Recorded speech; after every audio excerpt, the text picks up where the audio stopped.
অনেকেই জানে না এই হালাই দেওয়া মুসরার খোল দিয়ে অসাধারণ একটা রেসিপি বানানো যায়। এই যে আমি কিন্তু খোলগুলো সুন্দর হয়ে কুচি কুচি হয়ে কাটতে আসি।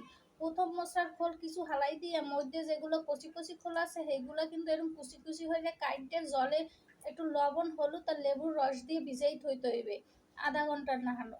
বিজান যে ওই যাইবে হেয়ে পর আবার কসলাই কসলাই সুন্দর হয়ে ধুইয়া হেদ্দ দিতে হইবে। লবণ জল আর হলদির গুঁড়ো দিয়ে হেদ্দ দিতে হইবে।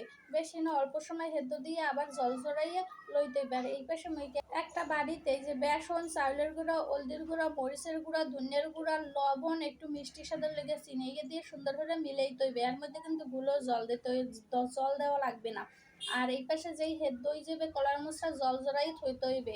আর একটা বান্ডে তেল গরম করতে হইবে। তেল গরম হয়ে গেলে যে ব্যাটারটা বানাইছি ওইটার মধ্যে মশলা চুবাই চুবাই মানে গায়ে সব মশলাপাতি লাগাইয়া তেলের মধ্যে কুরকুরাইয়া ভাজিয়া লইতে হইবে। আর দেখেন তো কতটা লোভনীয়, এরকম বানাই খাইবেন।